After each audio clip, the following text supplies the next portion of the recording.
ሰላም ውድ የኢትዮሼፍ ቤተሰቦቻችን እንደምን ከረማችሁ? ዛሬም እንደተለመደው በአዲስ የምግብ አሰራር ተመልሰን መጥተናል። ለዛሬ ይዘንላችሁ የመጣነው የጭኮ አሰራር ነው።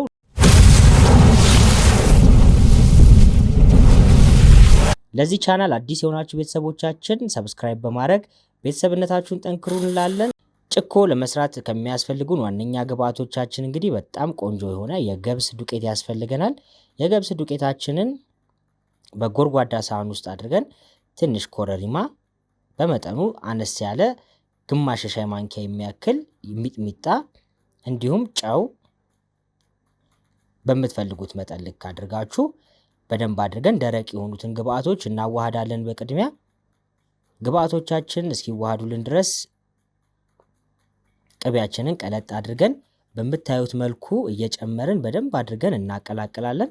ቅቤያችሁ ንጹህ መሆን አለበት። ውድ የኢትዮሼፍ ቤተሰቦቻችን ለዚህ ዩቲዩብ ቻናል አዲስ የሆናችሁ ሰብስክራይብ በማድረግ ቤተሰብነታችሁን አጠናክሩ እንላለን። ሌሎች የምንለቃቸው ቪዲዮዎች ቀድሞ እንዲደርሷችሁ የደውል ምልክቷን በመንካት ቤተሰብነታችሁን አጠናክሩ እንላለን። እስከ ቪዲዮ መጨረሻ ድረስ ተከታተሉን። በደንብ አድርገን በእጃችን በምትመለከቱት መልኩ እያሸን ቅቤያችንን እየጨመረን እስኪበቃው ድረስ በደንብ ማዋሃድ አለብን። ጭኮ እንግዲህ በምትፈልጉት በመክሰስም በሻይ ሰዓትም እንዲሁም ደግሞ ከቡና ጋም ሊቀርብ የሚችል ቆንጆ የቡና ቁርስም ነው ማለት ነው። በሚቀጥሉት ቪዲዮዎቻችን ደግሞ የጾም ጭኮ አሰራር እንዴት እንደሆነ የምንመለከት ይሆናል። ውድ ቤተሰቦቻችን ማንኛውም አይነት አስተያየትና ጥቆማ ካላችሁ በአስተያየት መስጫው ላይ አስቀምጡልን። አስተያየቶቻችሁን የምንመልስ ይሆናል። እንዲሁም ደግሞ ሰርታችሁ የምታገኙትን ውጤት በፎቶ ወይንም በቪዲዮ በኢትዮሼፍ የቴሌግራም ቻናል ላይ ብትልኩልን ታማኝ የሆነውን አስተያየታችንን የምንሰጣችሁ ይሆናል።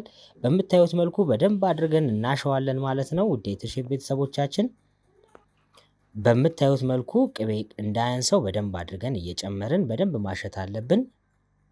በምታዩት መልኩ እንግዲህ ታሽቶ በደንብ ከተዋሃደልን በኋላ በቅርጽ በምንፈልገው አይነት የቅርጽ ማውጫ ውስጥ አስቀምጠን ወይንም ደግሞ ለማቀዝቀዝ በምንፈልገው ቦታ ላይ አድርገን እንግዲህ እንዲቀዘቅዝ እናስቀምጠዋለን ማለት ነው። በደንብ ከቀዘቀዘ በኋላ ፍሪጅ ገብቶ የተወሰነ እስከ 2 ሰዓት የሚያክል ፍሪጅ ውስጥ መቆየት አለብን፣ ጥንካሬ እንዲያገኝልን ማለት ነው። እናንተ ባላችሁ ቤታችሁ መጠቀም በምትችሉት ዕቃ አድርጋችሁ ፍሪጅ ውስጥ ማስገባት ትችላላችሁ። በምታዩት መልኩ ቅርጽ አስይዘን እናስገባዋለን፣ ሲወጣ እንዲያምር ማለት ነው። በምታዩት መልኩ ቅርጽ ካስያዝነው በኋላ ፍሪጅ እናስገባዋለን ማለት ነው። ከፍሪጅ ሲወጣ ይሄንን ይመስላል መልኩ። ራሱ ግግር ብሎ በጣም ቆንጆ የሆነ መልክና በጣም ቆንጆ የሆነ ቅርጽ ይዞልን ነው የወጣው። አይጣበቅም፣ ምክንያቱም ራሱ ቅቤነት ስላለው አይዝም ማለት ነው። እቃችንም ላይ ስቲክ አያደርግም። በምታዩት መልኩ እንግዲህ ተሰርቶልናል ማለት ነው። ብትፈልጉ ከማር ጋር ብትፈልጉ ደግሞ ባዶውን ከቡና ቁርስ ጋር አድርጋችሁ በደንብ መጠቀም ትችላላችሁ። ውድ የኢትዮሼፍ ቤተሰቦቻችን እስከ ቪዲዮ መጨረሻ ድረስ አብራችሁን ስለነበራችሁ ከልብ አድርገን እናመሰግናለን። ቀጣይ የምንለቃቸውን ቪዲዮዎች እንዲደርሷችሁ የደውል ምልክቷን መንካታችሁን እንዳትረሱ። ይህንን ቪዲዮ ከወደዳችሁት ለወዳጅ ዘመዶቻችሁ ሼር ማድረጋችሁን እንዳትረሱ እንላለን። በቀጣይ ቪዲዮ እስከምንገናኝ ድረስ ቸር ያቆየን።